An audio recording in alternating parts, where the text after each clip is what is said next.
Good morning everyone, again welcome back to my new blog. কেমন আছো তোমরা সবাই? তো আজকে সকালবেলা ঘুম থেকে উঠে এত সুন্দর একটা ওয়েদার দেখে আমার মুডটা খুব ভালো হয়ে গেছিলো। অনেক দিন পর রোদ দেখলাম। তো আমি যেহেতু আজকে সকালবেলা সকালে তো না, অনেক বেলা করে ঘুম থেকে উঠেছি, তাই ঘুম থেকে উঠে ফ্রেশ হয়ে স্নান করে আমি গপুকে পুজো দিয়ে দিয়েছিলাম। আর এখানে তারপরে আমি আর বাবা লাঞ্চও করে নিয়েছিলাম।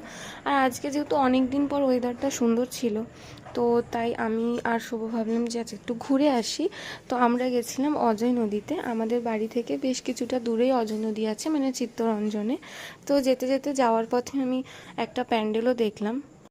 আর এই যে এরকম দুর্গাপুজো আসছে আসছে ব্যাপারটা না, এটাই কিন্তু ভালো লাগলে, যখন দুর্গাপুজোর আগে রাস্তাঘাটে বেরিয়ে এরকম প্যান্ডেল দেখতে পাই, এটা দেখেই কিন্তু খুব মনটা ভালো হয়ে যায়।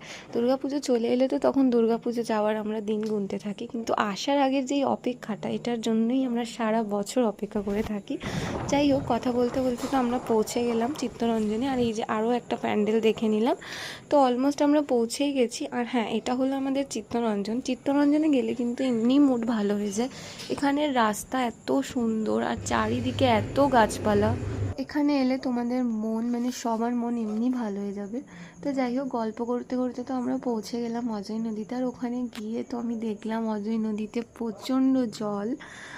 একটা পাথরও অজয় নদী দেখা যাচ্ছে না। তোমরা সবাই জানো যে অজয় নদীতে অনেক বড় বড় পাথর থাকে, সব ঢেকে গেছে, ওই জন্য আর আমরা কাছে যাইনি।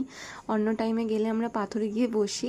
তো এখানে শুভ ভাবছিল আমি বোধহয় ফটো তুলছি, তাই জন্য পোজ দিচ্ছিল আমার সাথে। তো আমরা বেশ কিছুক্ষণ এখানে বসলাম, গল্প করলাম। আর তারপরেই আস্তে আস্তে অন্ধকার হচ্ছিল। তো এখানে অন্ধকার হলে বেশিক্ষণ বসতে দেয় না। তো অন্ধকার হওয়ার আগেই আমরা বেরিয়ে গেছিলাম ওখান থেকে।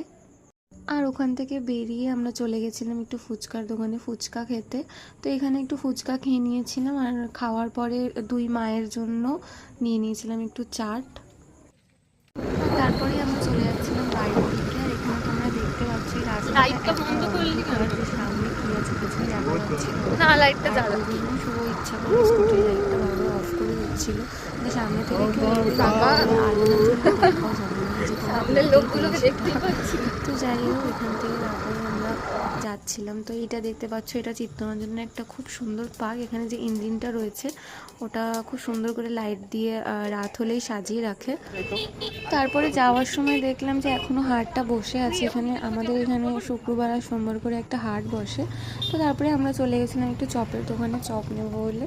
আর নিয়ে তারপর বাড়ি চলে গেলাম। আর বাড়িতে গিয়ে দেখছি রুডিয়ানা বাইরে গেটের সামনে বসে আছে, মানে ওয়েট করছে কখন আসবো আমি।